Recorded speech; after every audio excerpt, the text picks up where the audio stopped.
What'd you think of Jeremy when you first met him at that dance? When I first met him, I thought he was cute. He was cute. He was dangerous, I guess. This is Jamie Nellums. She was Jeremy Scott's girlfriend in 1987 and 1988. They were both 17 years old when they met at a teen dance club in Lakeland, Florida. This was right after Jeremy was acquitted in the Jewel Johnson murder, and then he and Jamie stayed together until his arrest in the murder of Donald Moorhead. 16 years into Jeremy's murder sentence, a detective from the Polk County Sheriff's Office contacted Jamie. Jeremy's fingerprints had been matched to the ones found in Michelle Schofield's Mazda, but the investigation didn't last long. Assistant State Attorney John Aguero, the same man who prosecuted and convicted both Leo and Jeremy, quickly shuts down the investigation into Jeremy Scott. 10 months after Jamie is first questioned, criminal defense attorney Richard Bartman interviews her in late 2005. Bartman is representing Leo Schofield alongside his other attorney, Scott Cupp. They're trying to finish the investigation into Jeremy Scott that the state barely started. So you remember speaking to this detective. What was the reason he said he was there? He just said he needed to come talk to me regarding Jeremy Scott. Anything else that he told you that he was there for? He wanted me to take him to places that Jeremy hung out that I knew of. He had asked me where we had ever gone to be alone, and I told him about this place over off 33 by I-4. He wanted me to take him there to show him where that was at, and I did that. Jamie says that 10 months earlier, she led the state's detective to a place along State Road 33 in North Lakeland. Now she's telling Richard Bartman what it was like when Jeremy first took her there. It was around 2 a.m. in the spring of 1987.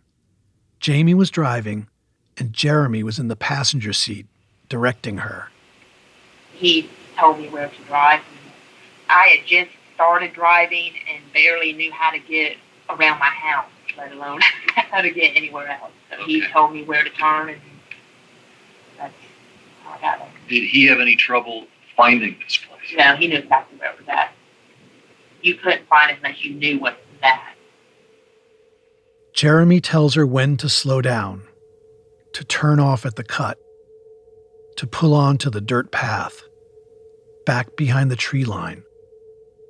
There's palmetto bushes and garbage on the ground. No one else is back there. There's no streetlights, no houses in sight, and no cars on the road either. Jeremy and Jamie are alone. He had this thing about being outside. He liked to be outside. He liked to be outside when we had sex.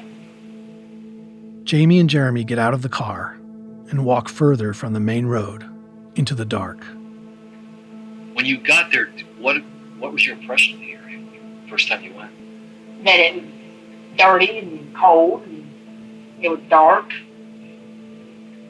I remember being nervous because there was nobody around.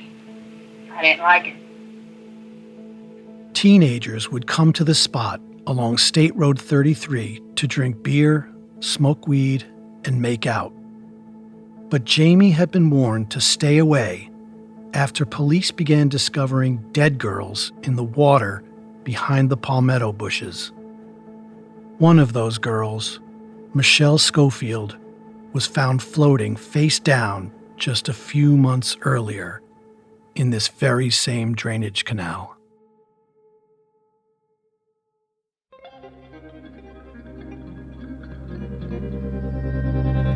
Do you hear my madness? Laughter hides my fears. Sorrow's depths are endless in this valley of tears. I wanna see your revelation. I wanna know who you are.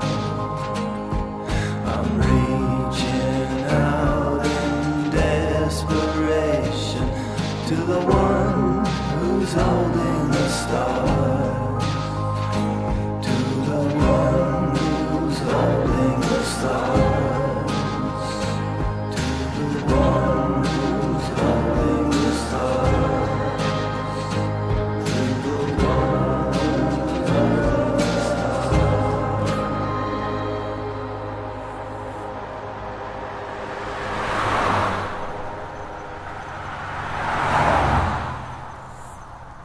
Bone Valley, Chapter 6, Know That I Know.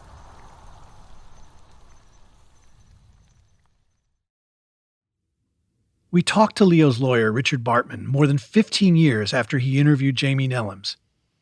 And I remember a chill went up my spine when she described what this guy had done to her. And the level of fear in this woman when we interviewed her, I've never forgotten that. Jamie tells Bartman that the violence began just weeks into her relationship with Jeremy Scott. There's punching, choking, and worse. She tells Bartman that Jeremy hit her pretty much every time she saw him. He hit me with across the face with a belt before. He hit me with one of my boots before. He hit me with a baseball bat once. Jamie had gone to Disney World with her sisters against Jeremy's wishes. When she returned, he walked her outside, picked up a baseball bat, and swung at her face. And he did it. Yeah. The blow from the baseball bat left her jaw broken and her face disfigured. Her injuries and her story left a big impression on Richard Bartman. He still thinks about it today. And you saw her face and what Scott did to it.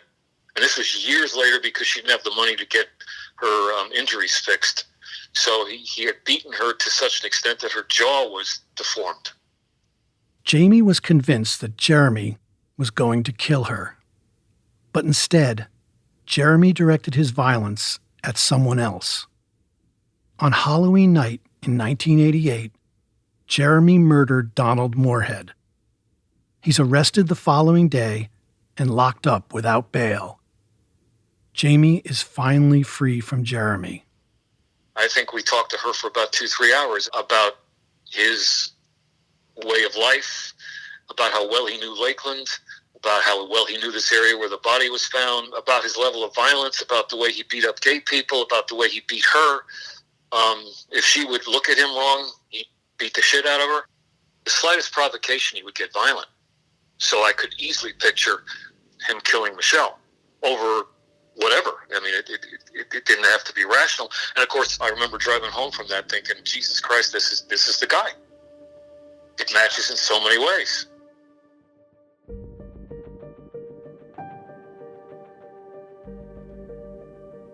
Richard Bartman and Scott Cupp keep gathering information about Jeremy's connection to Michelle Schofield's murder. They're making the case that Leo deserves a new trial. Not only do they have fingerprints that link Jeremy Scott to the vehicle Michelle was driving the night she went missing, now they have testimony that Jeremy used to take his girlfriend Jamie to the same place where Michelle's body was found.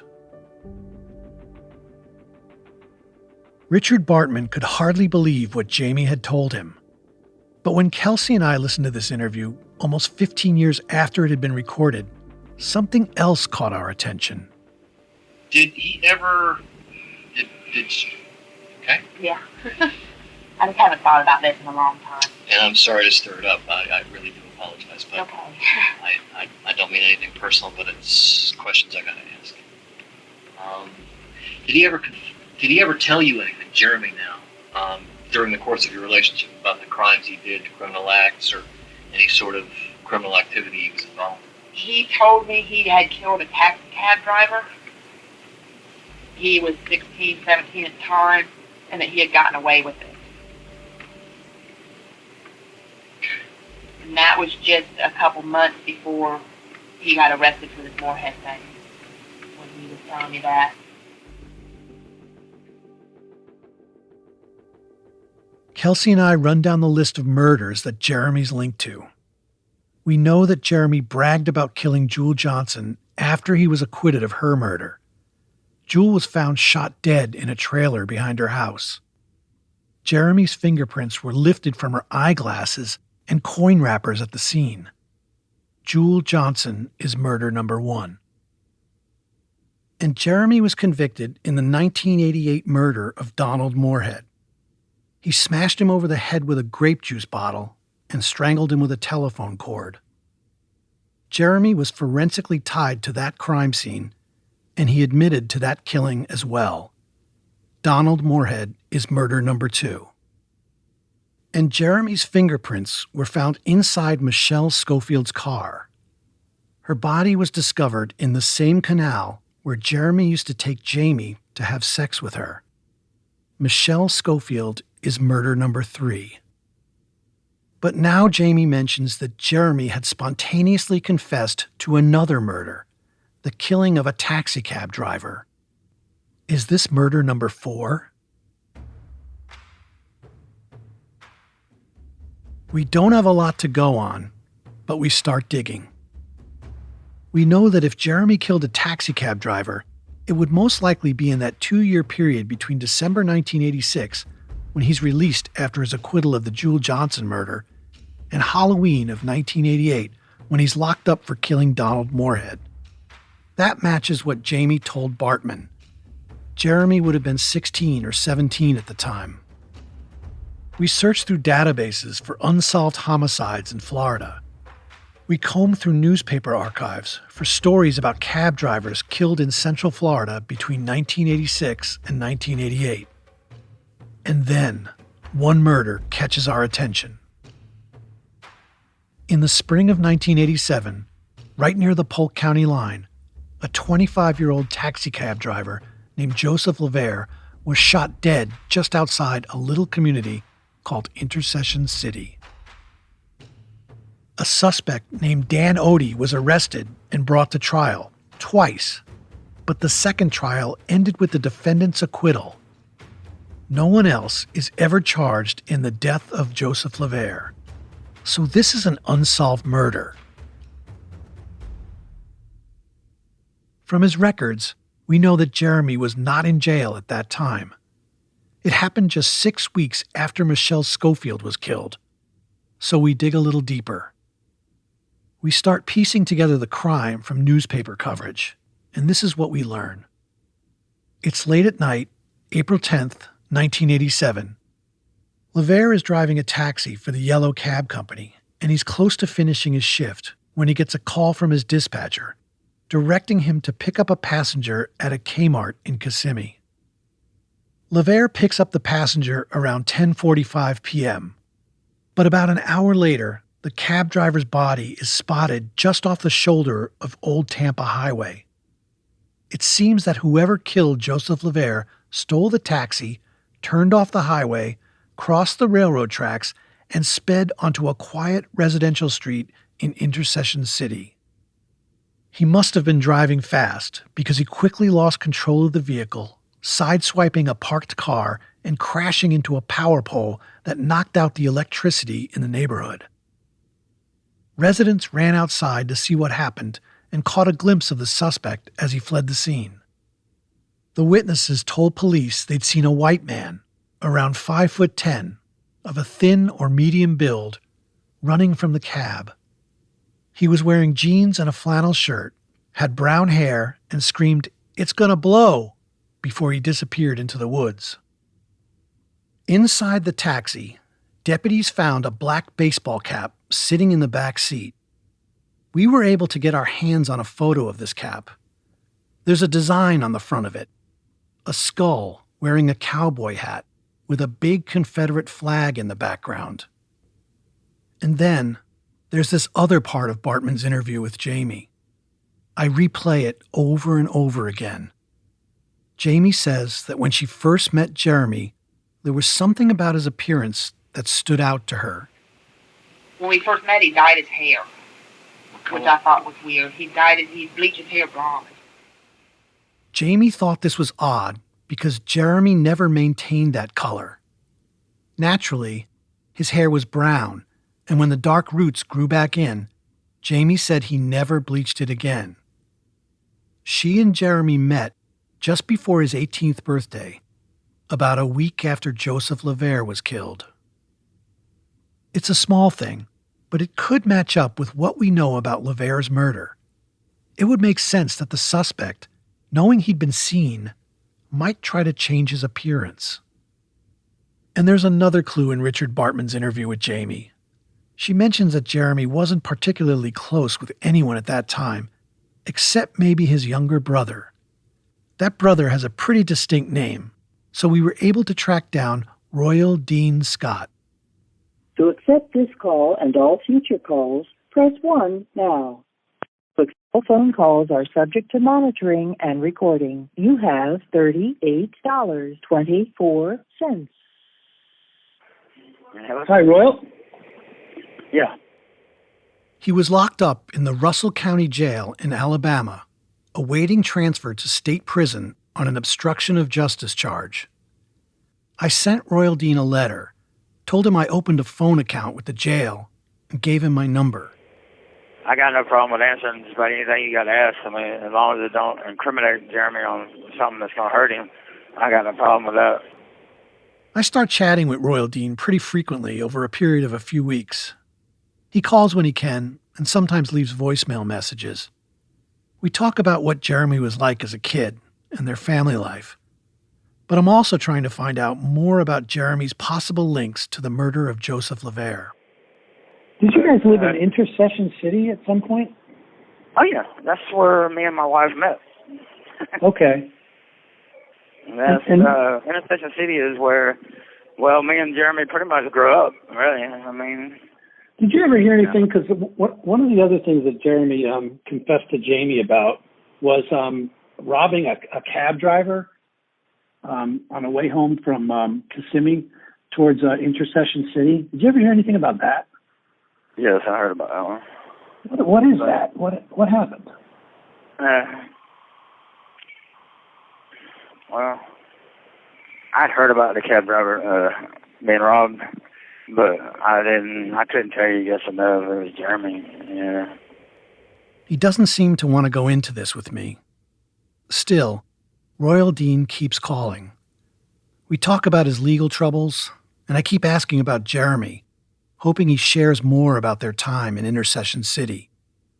And finally, he lets something slip. I remember him saying something about robbing the cab driver. I remember my brother telling me about jumping out of a car and about taking that guy's money, and something about a gun. Do you ever remember him with blonde hair? Yeah. That would be about right, too.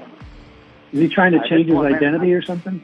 I think so. I remember the blonde hair, and I remember the cab driver being robbed, and I remember him saying something about it, and that he had to leave for a little while. Yeah, see, I never got any details. I just know that my brother disappeared after that for a while.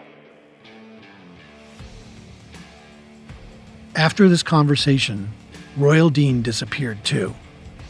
The phone call stopped coming when he was transferred to a state prison outside of Montgomery.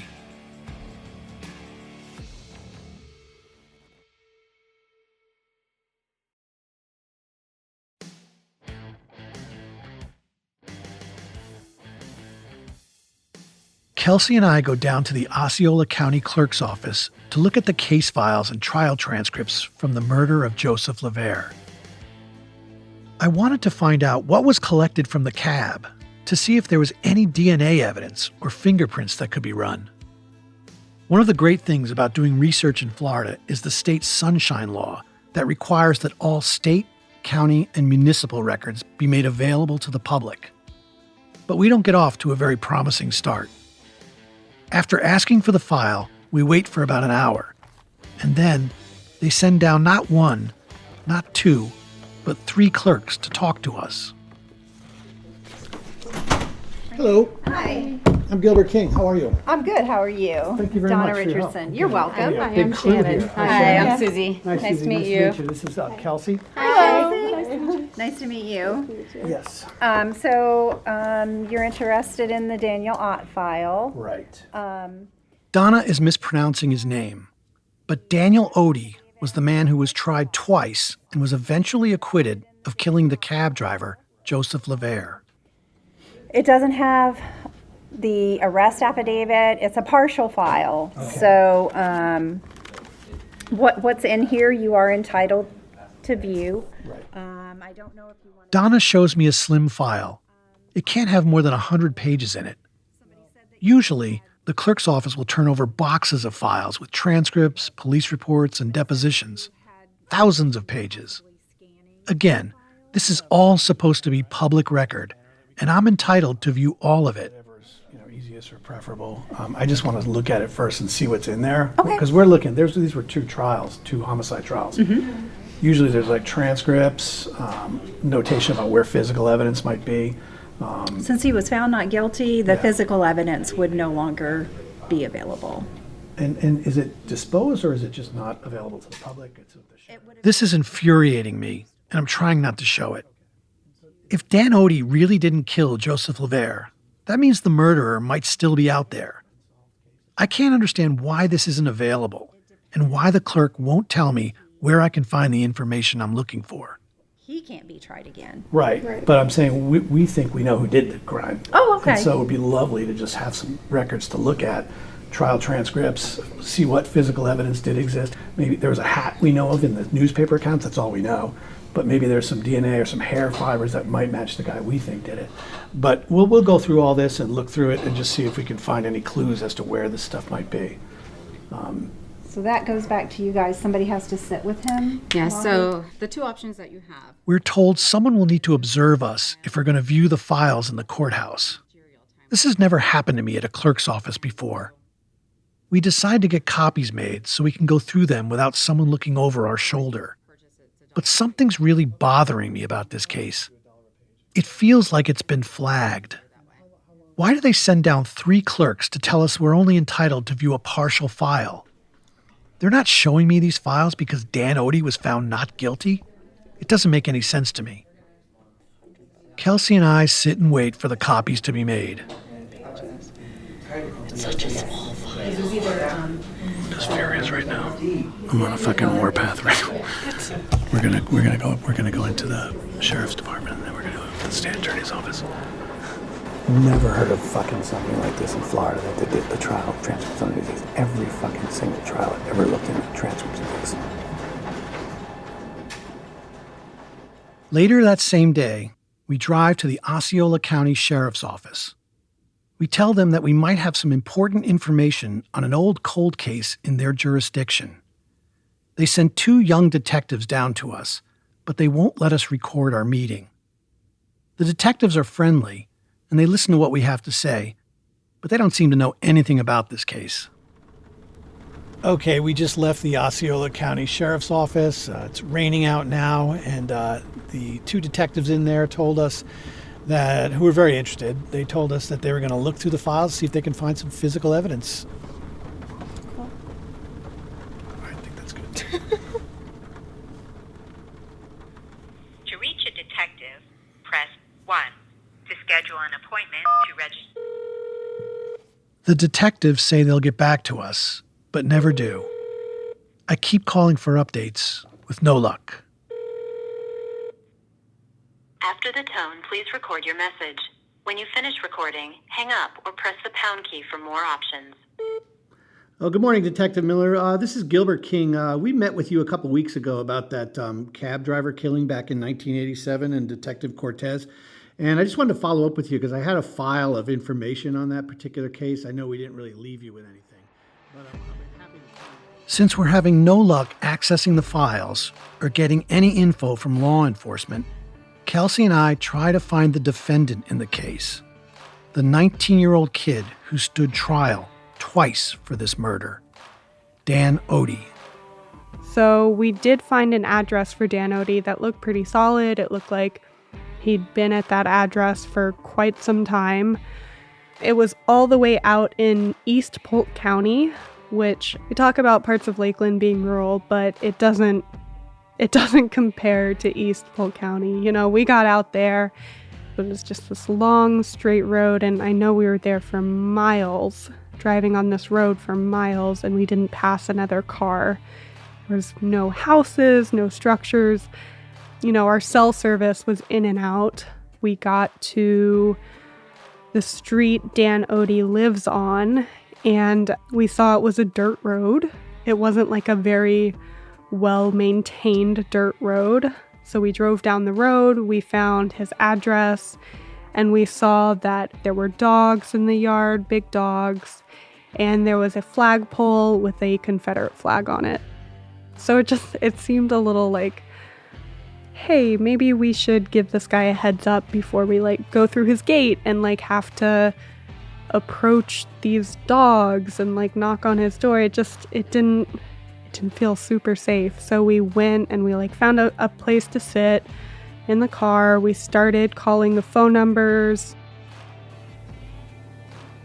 You have reached the voicemail box of 863. Alright, which one was that? That's the first one. Let's see. Hello. Please leave a message after the tone. Nobody answers their phone anymore. I know. Hello. Hello, is this Mr. Dan Ott? It is. Mr. Ott, my name is Gilbert King, and I am working on a criminal justice report. I was also pronouncing his name wrong. It's Odie. Dan Odie. First, so I don't know if you're around, but we would just love to talk to you for a few minutes if you're available. Yeah, I'm available. All right. Could I stop by and just see you in about 10 minutes or so? Yeah, but you have to call when you get here because I got an automatic gate. I had to let you in. Oh, okay. All right. I'll call you right when I get in front of the gate then, sir. All right. Thank you very much. Fucking believe this? All right. We're going to get out in the fucking pouring rain, but we're going to have a fucking interview. All right. Let's just go over some questions here real quick. Hi. How are you? Thanks so much. We tried. We found your address. We had like 9 numbers. Piglet, go lay down. Come on, Piglet. But Piglet. I actually, when I started reading about your case, I couldn't believe what you went through. Oh, yeah. Twice. They tried you twice? Yeah. I know, like, my first impression when we first saw Dan was I was just a little scared. I was like, do we have the right idea about this case? Are we sure this guy didn't do it? Because he's a big guy. He's 6'4", pretty like built too. He's like, hefty like football player type of build. And then on top of that, he was wearing a baseball cap with a Confederate flag on it. Of course, the Confederate flag hat was a key piece of evidence in this case.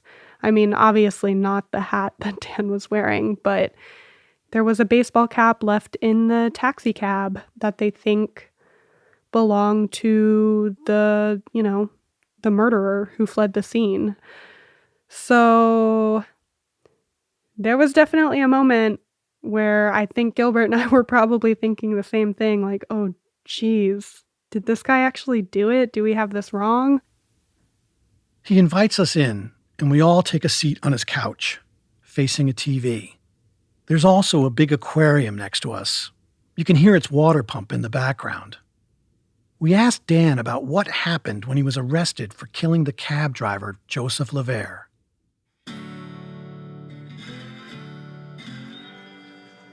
Well, when they arrested me, I was in the truck, and like I told them in court, and I was down there buying weed. I was honest with them. I had nothing to hide. Dan tells us that after he's pulled over in his truck, police officers tell him to get down. There's a picture of him in the Orlando Sentinel, handcuffed, shirtless, and splayed out on the ground, with a rifle-toting deputy standing over him. And when they arrested me, that's what I thought they was throwing down on me for, was weed. And when they had me on the ground, and I said, well, what are you arresting me for? He said, first-degree murder. I like to pass out. What? Are you kidding me? I couldn't get my breath. I was like, what? Dan didn't understand why police had been looking for him. He wasn't really a troublemaker, and at the time of his arrest, all we could find on his record were minor traffic infractions. After he was booked into jail, they fingerprinted him, drew his blood, and plucked hairs from his scalp, all for comparison with the physical evidence recovered from the taxicab. And none of it matched Dan. On the night of the murder, Dan was at a party with about a dozen other people. They all vouched for Dan, that he was with them all night. No way he left and killed someone. With his alibi witnesses and all the physical evidence that did not connect him to the murder of Joseph LaVere, guards at the jail were telling Dan that he had nothing to worry about. He'd be going home soon. But I was 19, scared to death. I'm fixing fry for something I didn't do. I was scared. I ain't gonna lie, I was scared. Dan's father didn't want his son to be represented by a public defender. Yeah, my daddy had a junkyard. And he had a crusher to come out there and sold all the cars he had, junked them, just to get me a lawyer. Because my daddy says, son, don't worry. He said, I know you didn't do this. I didn't raise you this way. He said, this is bullshit. He said, I spend every dollar I got. He said, you're not going down for this. Dan's dad was able to raise enough money to hire a private attorney. You'll never guess who they hired. Jack Evans said this is one of the most framed jobs he'd ever seen in his life. Jack Edmond, the same lawyer who later represented Leo Schofield at trial. The guy in the western cut suit with the tiny waist and the lifesavers. But I never thought much of Jack because I always tried to call him in jail. I was scared. And he'd say, everything's all right, son. Don't worry about it. Hang up. So I called my mom. I said, Mom, you got to fire this lawyer. I'm going to die if you don't. Seems like Edmond had a habit of dodging his clients until just before trial. But the prosecution was certainly investigating their case. But it still puzzles me as to why Dan. I don't understand it. Dan didn't even live in Intercession City. While Dan sat in jail, people close to him started getting knocks on their doors. One of them was Tanya Dean, who was dating Dan's cousin. She remembers the night the cab driver was murdered. I remember the power going out, and I think I was near the area, but I didn't see anything. I just heard about it after the fact, and then a detective came to the house. When detectives knock on her door, she's 15 and pregnant with her second baby. I can 100% recall walking out with my child on my hip and the detective saying, we know you've seen him. And I said, seen who? What do you mean? I didn't see anything. You seen Daniel Odie. You seen Dan do it. No, I didn't. You're going to tell us that you seen Daniel Odie, or that baby on your hip and in the one in your stomach is going to be gone. You remember that distinctly? 100%. I will never forget that day. His name was Buddy Shepard. I will never, I just got chills. I'll never forget that. Deputy Buddy Shepard was a detective with the Osceola County Sheriff's Office, and he was the lead investigator on the LaVere murder. I asked Tanya if she's sure that Buddy Shepard wasn't just warning her that she was under oath, and if she committed perjury, there could be consequences that would affect her children. Absolutely not. That is not no, absolutely not. It was a direct threat, and I was told to say that I seen him. I remember because I was a minor, I had to have a parent present because I had to go down and make a recorded statement. And I remember telling my dad, Dad, they're making me lie. They're telling me what I have to say, or they're going to take my babies. He said, Sissy, they can't do that. They can't take your children because you tell the truth. All you have to do is what I've taught you is tell the truth. So I went down to give a statement, and the detective kept on saying, so tell us, it was Dan, wasn't it? Remember, it was Dan, and he would point to my stomach.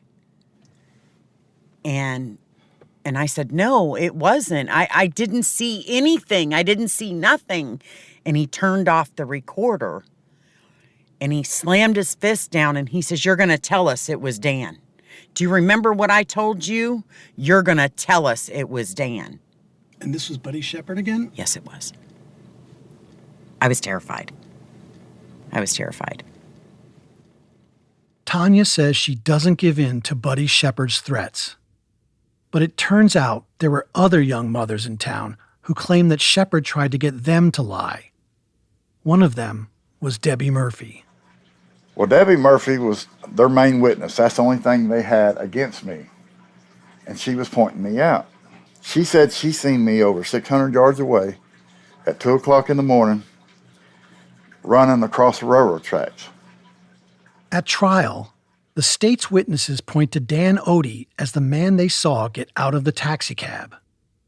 But what's odd is that in the witnesses' initial statements to police, they had described the suspect as being somewhere between 5'8" and 6 feet tall and weighing around 160 pounds. That is not Dan Odie. At the time, Dan was 6'4" and weighed 235 pounds, which is the average size of a tight end in the National Football League. He's kind of hard to miss. Dan Odie's friends are all testifying under oath that Dan was with them all night. The jury has to decide which witnesses are lying, and they can't do it. They fail to reach a verdict, and a mistrial is declared. But just 2 months later, the state tries Dan Odie again. And everybody kind of didn't want to pursue it except for Buddy Shepard. Oh, Buddy Shepard, he wasn't letting it go. He was bound and determined to frame me. He wasn't going to let it go. Debbie Murphy takes the stand again in the second trial, but in the middle of her testimony, the trial grinds to a halt. She came clean on the second trial. She broke down and started crying, and they stopped and said, what's wrong? She said, I can't do this no more. She said, Dan knows I'd never seen him that night. I know Dan from school. I never seen Dan on them railroad tracks that night. She said, I haven't seen Dan since we got out of school. And she told him, look, I was paid to say this. I was threatened with my kids if I didn't say this against Daniel Odie. And I was like, wow, finally come true, You are so At least, lucky. Oh, man, I'll tell you.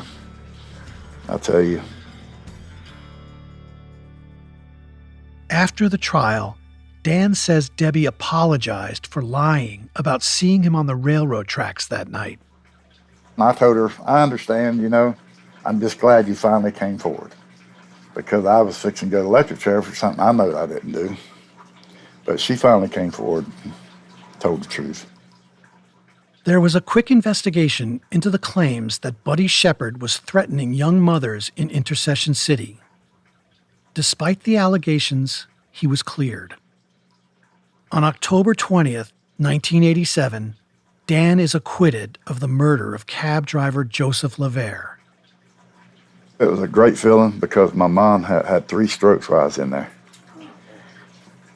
And when I was accused not of it no more, she broke down and cried and felt you could just see weight lifted off of her. Because I was her baby, out of all my brothers, I was her baby. And she knew I didn't do it, but she really thought she'd never seen me again like this. And when they said not guilty, just everybody jumped up. But Dan Odie had spent 6 months in jail, and he sat through 2 trials facing the death penalty. And despite being found not guilty, he still doesn't feel like his name has been cleared. But it's still, to this day, I don't think about it. I know what's right and what's wrong, and I know I didn't do it and all this. But when you meet people from back then that you see them somewhere on the street today, and they kind of look at you like, oh, yeah, hey, and they're thinking, did you do it or did you not? But I just wish there was a way, without a shadow of a doubt, that I could show everybody that I did not do this. I want to see that physical evidence. I do too. I hope they Oh my still God, have it. I would love for y'all to do the DNA and find out who really did it. I would just really like to know who did it.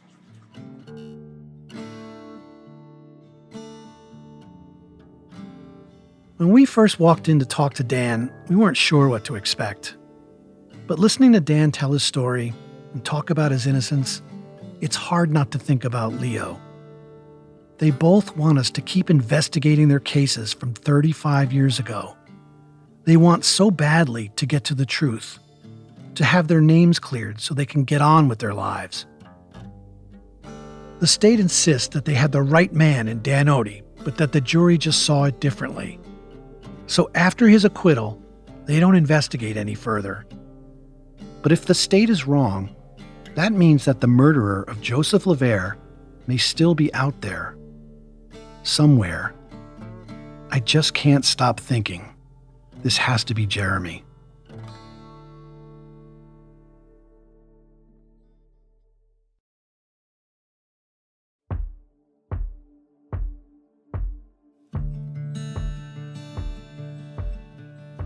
It's 2010, 23 years after Michelle Schofield was killed.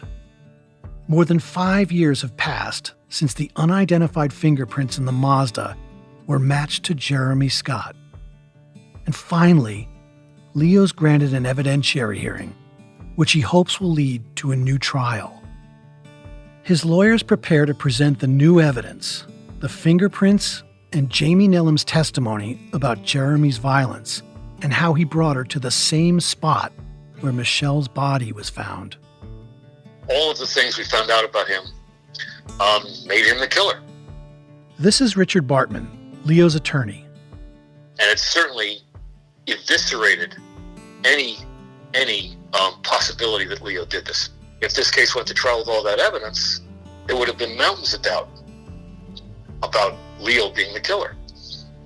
And it would have created all sorts of very clear pictures in my mind that not only wasn't it Leo, but we knew who did this. It was Jeremy Scott. Both Jeremy and Leo are brought from their respective prisons to the Polk County Jail to attend the hearing. This is the first time that Jeremy and Leo will be in the same room together. Leo's wife, Chrissy, has been waiting for this day in court for a long time. In our mind, in my mind, there was absolutely no way to lose this. It's a no-brainer. You've got physical evidence now that was not in the case before. So in anticipation of the hearing, I bought him 2 suits, had them tailored. They were packed. We were ready to go. The hearing begins on May 5th, 2010. Jeremy Scott is called to testify, and he's questioned by C.J. Benefield, an assistant state attorney. Your full name, please, sir. Jeremy Lynn Scott. I would ask you, did you ever know a person named Michelle Schofield? No, sir. I'm going to ask you, did you kill Michelle Schofield? No, sir, I didn't. Are you aware that a fingerprint of yours was found in her vehicle? Yes, sir, I am. Are you aware that that vehicle... When Jeremy Scott is called to testify, he denies killing Michelle. But the assistant state attorney doesn't really seem committed to getting a consistent story out of him. Tell me about your activities back then.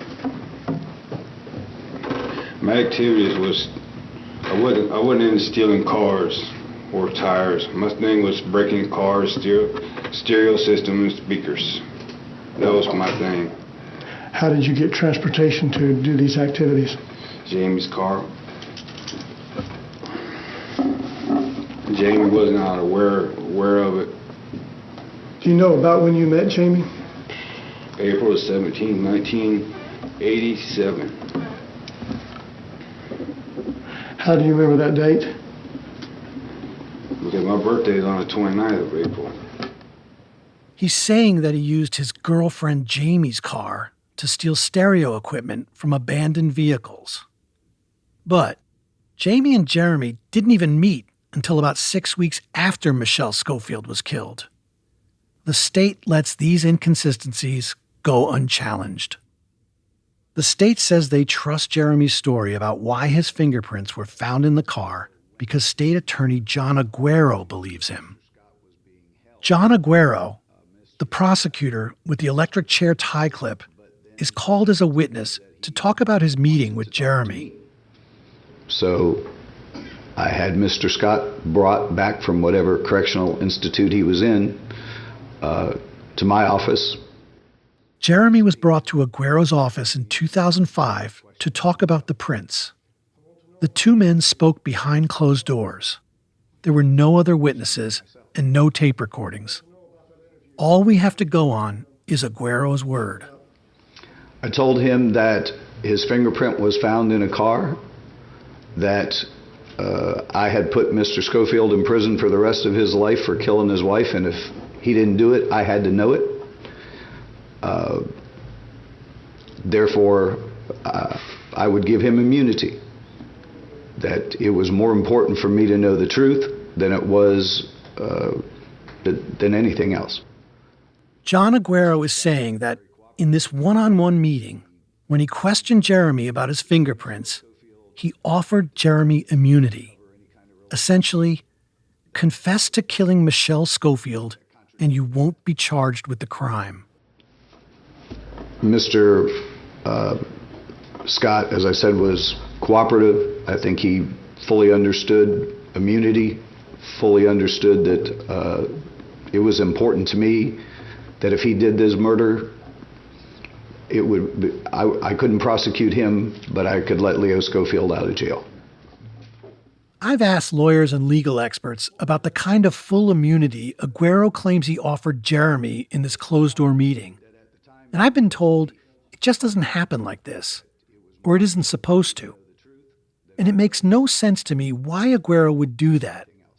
Because if Jeremy admitted under full immunity that he killed Michelle, Leo would be released from prison and no one would ever be charged with Michelle's murder. And on top of how little sense it makes, I can't find any documentation of this alleged immunity offer. Leo's lawyers say they made repeated requests for proof of it too. And the state's response is telling. They don't turn over any documentation. They just argue about the number of requests Leo's lawyers made. So no proof of immunity is ever produced. What was his explanation as to the fingerprint being in that vehicle? Mr. Scott indicated that at the time he was a thief. Aguero says he looked Jeremy in the eye and asked him if he killed Michelle Schofield. Jeremy said he didn't, that he's just a car stereo thief. And Aguero believes him? This is the same prosecutor who tried to send Jeremy Scott to the electric chair for killing Donald Moorhead, arguing to the court that Jeremy was a cold-blooded criminal who couldn't be trusted. After getting this information and the investigation was complete, did you do anything with it? Well, I did not go any further. I made notes in my file concerning my investigation, and I closed the investigation. At any time did you notify the defendant? They believed Jeremy. His reasons for being in the car was credible. How do you believe that is credible? Now, everyone is left waiting and wondering if the Polk County judge presiding over this hearing will also believe Jeremy Scott.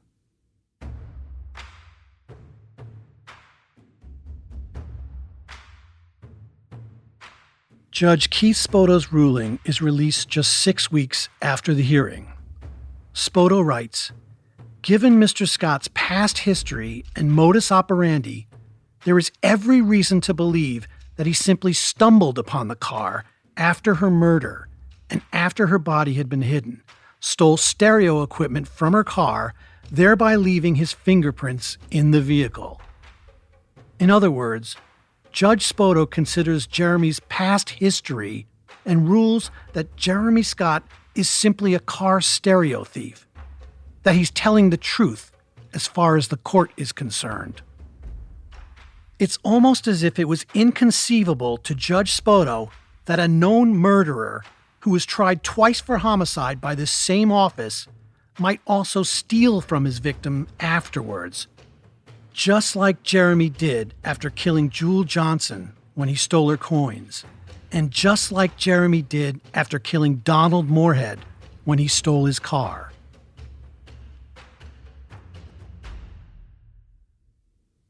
Judge Spoto denies Leo's motion for a new trial. I'm stunned as I read this opinion, but maybe I shouldn't be, given that so many of the judges in Polk County come from the state attorney's office. For example, Judge Spoto, who presided over Leo's hearing, worked as a prosecutor in the 10th Circuit alongside John Aguero for nearly a decade. My God, I have been wrong about virtually everything from the beginning, which I thought was going to happen. So I feel bad about that personally. Misread everything. Scott Cupp thought, at one point, that the discovery of Jeremy's fingerprints in Michelle's car would spring Leo out of prison in just 90 days. But once again, his intuition that Leo would be given a new trial is wrong. It's the greatest personal and professional regret of my life that Leo Schofield is still in prison. Richard Bartman, Leo's other lawyer. No one really wanted to admit they were wrong. No one really took the kind of close look we were urging them to take. People got hooked on these mythological remembrances of evidence that didn't exist. Mythological remembrances of evidence. That's right. Judge Spoto couldn't resist writing about Leo Sr.'s premonition. It's included in his summary of the state's evidence, which Spoto says is, quote, strong and sufficient for a jury to convict Leo Schofield. How is that evidence of guilt? It's not. It's just some anomaly. It's just something that comes up. Doesn't mean anything. It can mean a million things. The guy's histrionic. The guy's a nut. It's not evidence of guilt. It's not evidence of anything. That's the urban legend stuff. It just has its own, the snowball going downhill and you can't stop it. Meanwhile, the physical evidence that Cupp and Bartman do present about Jeremy's connection to Michelle's murder, it's dismissed by the judge as a happy coincidence, as if it was just bad luck for Jeremy that his fingerprints turned up in the car of a young woman who'd been found dead in a dark place where he was known to hang out. I for the life of me, don't understand how a trial judge or an appellate court could have looked at what we came up with and said, nothing to see here. This disappointment hits no one harder than Leo. And by the time he learned of the judge's decision, he was still reeling from an encounter that happened right before he entered the courtroom. I'm going to tell you this. I should probably filter it. I'm not going to filter it. I'm going to let you filter what you want to filter. And if I'm wrong for this, and you tell me I'm wrong, and so be it. I've been wronged for a long time. I've been wronged. I would have been justified in my mind to be wrong. It's the morning before the first day of the evidentiary hearing. Leo and Jeremy are both brought to the jail across from the courthouse for the hearing. They're supposed to be separated from each other, since they're now involved in the same case. So Leo is grouped with other defendants who are due in court that day. And so they had all the guys handcuffed 2 by 2. There's 33 of us, so I'm the odd man out. So I'm not handcuffed to anybody. And so there's a tunnel that goes under the road between the jail and the courthouse that they bring the inmates through. It's a long tunnel. There's only one door in and one door on the other side out. There's no doors on the inside. It's just a unfinished concrete tunnel under the road. They're led through the door and start walking through the tunnel. They march down and stop in front of the door that leads to the courthouse. There's an officer there, and he starts banging on the door, waiting for someone on the other side to let them in. Meanwhile, all the way back at the end of the tunnel, here comes Jeremy come on another van, he was by himself. Leo has seen Jeremy's mugshots before. It's a face that's seared into Leo's mind. I can see him way back there walking up, and I can see him walking up. And I had enough time to stand there thinking, and my heart starts racing. And I said, I know these people are not going to just walk the murder of my wife right up in front of me in this tunnel right here after all that I've gone through. And I just made a decision in my mind. If they march him up and put him alongside me, that's God's will. I'm going to end it right here in this hallway.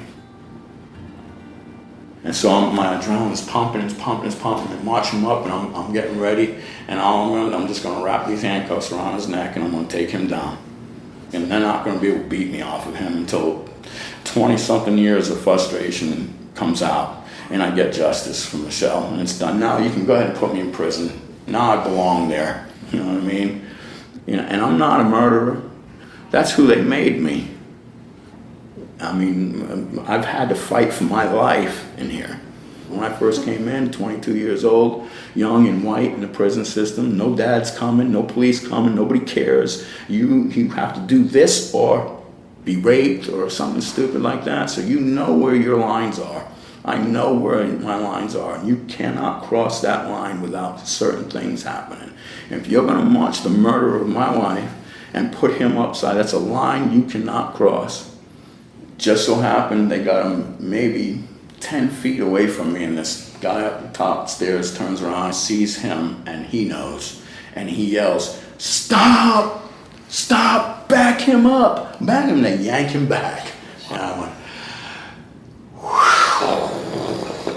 I mean, I had this massive release of you know, because that was pretty scary. In the basement of the courthouse, Leo says he waits in a holding cell with the other defendants. Because of Jeremy's violent behavior, he's kept in an isolation cell right by the elevator. The jail is short-staffed. There aren't any correction officers down there. And Leo's name is called over the loudspeaker. Schofield approached the elevator. And so I'm thinking, well, I got to walk right by his cell. Now, he doesn't know me from Adam, but he knows who I am by name. And this is when I knew, because I really wasn't sure. I mean, I don't know. You know, what's the percentage on it being a coincidence that this known murderer is forensically linked to my wife's car and he didn't have anything to do with it? And after everything we know about him, and my thought is, if you are accusing me of doing something that I know I did not do, I'm going to be at them bars when I see you walk by. I might not do anything stupid, but I'm going to have something to say. I'm going to say something. You got the wrong guy or something. Anything. I'm going to say something. Here's your opportunity. So I walk up there and I go to the bars, to a cell, and I stand there and I look at him. He's sitting there profile to the front of the cell, and he won't look at me. And I'm standing there waiting for him to look at me. I need him to look at me. And he couldn't look at me. He couldn't even face me. And I told him, "Know that I know, Jeremy. Know that I know." And he never says anything to me. I knew in that moment I was looking at the murder of my wife. I knew it.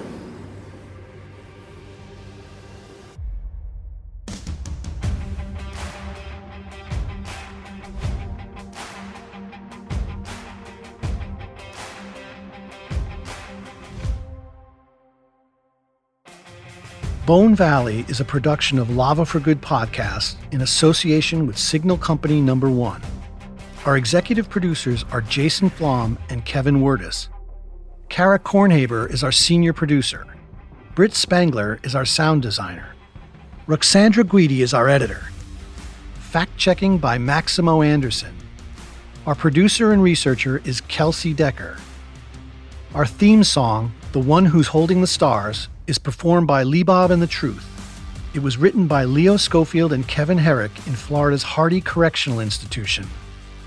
Bone Valley is written and produced by me, Gilbert King. You can follow the show on Instagram, Facebook, and Twitter at Lava for Good. To see photos and documents from our investigation and exclusive behind-the-scenes content, visit lavaforgood.com/Bone Valley.